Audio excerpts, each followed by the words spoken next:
मर्द मैदान में मरते हैं, बंकर में नहीं। वो दिल गुर्दा कहां से लाओगे जो हमारे सदर, वजीर आजम और फील्ड मार्शल के पास है। सदर मुमलिकत आसिफ अली जरदारी की मोदी सरकार को ललकार। बेनजीर भुट्टो शहीद की बरसी पर जज्बाती खिताब करते हुए कहा, एक बेवकूफ शख्स ने 4 साल में दुनिया से ताल्लुकात खराब किए, मईशत तबाह कर दी। हमने आहिस्ता आहिस्ता आलमी बरादरी से ताल्लुकात ठीक किए। राय में सुधरी है। इसने आके मुझे कहा कि सर वो जंग शुरू हो गई है तो वो बंकर में चले। मैंने कहा मैदान में मरते हैं, यहाँ नहीं मरते बंकरों में बैठ के। ये भूल जाओ कि रोटी होगी गोली होगी, हम गोलियां मारेंगे। इतना ऐसा चीफ बनाया फौज का जिसने आंखों में आंखें डाल के इंडिया को ऐसा मुंह तोड़ जवाब दिया कि उनको पता पड़ गया कि ये खेड नहीं है। वाणिया दी कि 4 दिन तुम्हारी टांगे नहीं खड़ी हो सकी। वो दिल गुर्दा कहाँ से लाओगे जो हमारे चीफ का है। अगर दोबारा किसी मैली आंख से किसी मुल्क ने भी देखा पाकिस्तान की तरफ तो याद रखो कि यहाँ आसिफ जरदारी बैठा हुआ है। अगर कोई हमारी साथ हमारे गिरेबान में हाथ डालेगा तो हम उसको 2 भी 50 मारेंगे, जिस तरह हमने इंडिया को मारा था। एक बेवकूफ आदमी ने 4.5 साल में सारी दुनिया से हमारे ताल्लुकात खराब करा दिए थे, पाकिस्तान की इकोनॉमी तबाह करा दी थी। अभी हमने आस्ते आस्ते सारी दुनिया से अपने ताल्लुकात दोबारा ठीक किए हैं। सियासी इंतहा पसंदी को सिर्फ मफाहमत का बादशाह ही खत्म कर सकता है। सियासी बहरान से निकलने के लिए आज नहीं तो कल मफाहमत करना ही होगी। बिलावल भुट्टो का गड़ी खुदा बख्श में जलसे से खिताब, हुकूमत पर भी दबे लफ्जों में तनकीद की। कहा, महंगाई के बोझ तले दबा आम आदमी मईशत की बेहतरी के हुकूमती दावे नहीं मानता। टैक्स और बिजली की तकसीम कर कंपनीज की जिम्मेदारी सूबों को दी जाए।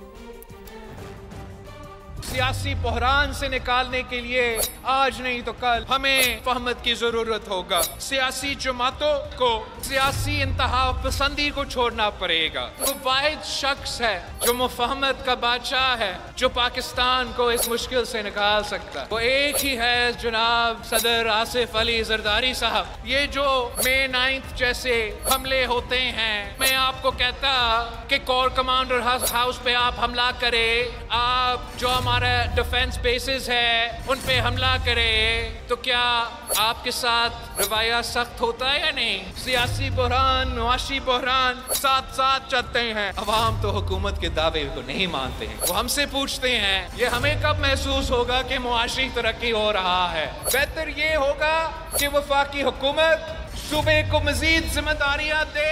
हम FBR से बेहतर टैक्स जमा करके इंशाअल्लाह ताला आपकी वफाकी जो मुआशी बहरान है वो जरूर दूर करेंगे। ये जो हेप्को जैसे इदारे हैं, ये बोझ वफाक को अपने कंधे से उतारना चाहिए और ये जिम्मेदारी भी आप सूबों को दे। हम वफाक से बेहतर परफॉर्म करेंगे।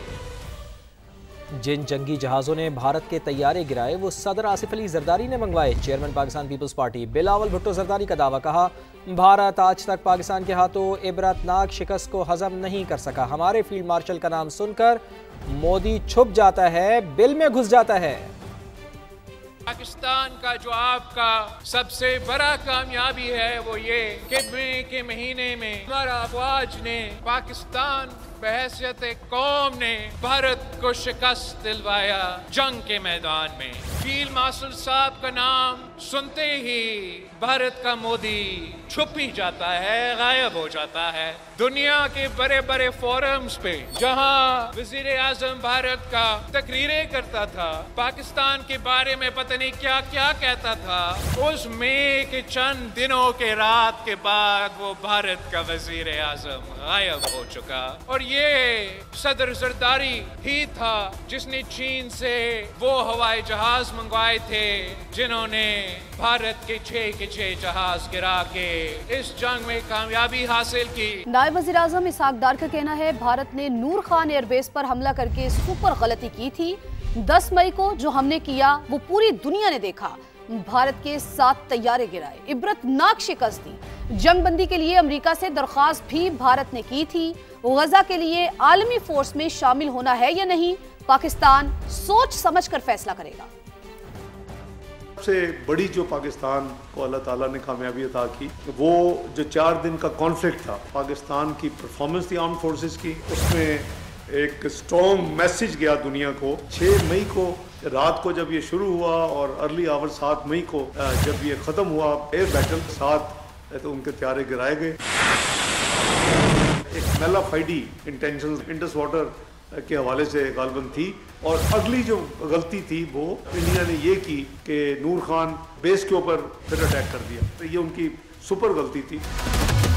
10 मई की सुबह जो फैसला इम्प्लीमेंट हुआ करीबन 7:45 तक ख़त्म हो चुका था, और जो भी हम एक्शन ले रहे थे टाइम गैप के साथ उसको पब्लिक कर रहे थे ग्लोबली।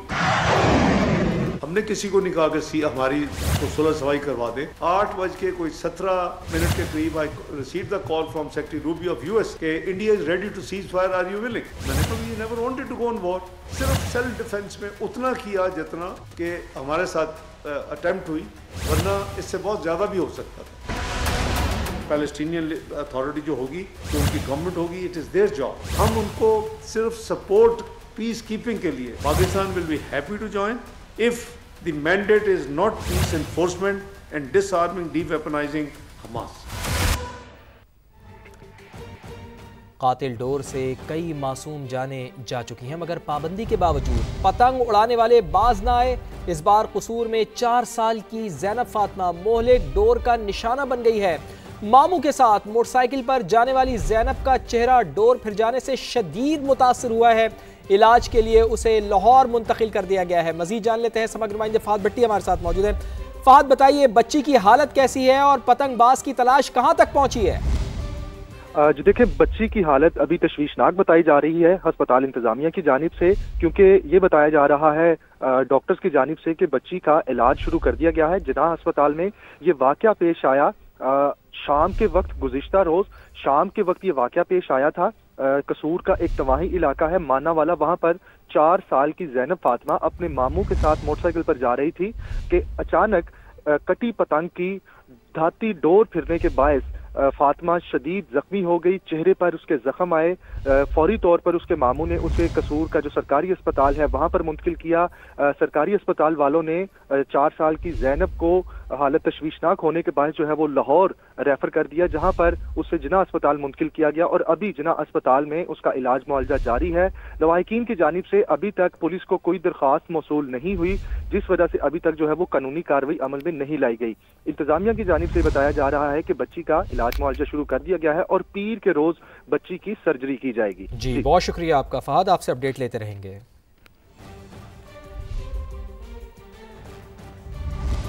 हुकूमत कई बार तंबीह करती रही है मगर अवाम बाज नहीं आ रहे। इस बार सख्त सजाएं मिलेंगी। वज़ीर इत्तलात पंजाब अज़मा बुखारी ने वाज़े कर दिया कि बसंत सिर्फ लाहौर में मनाई जाएगी।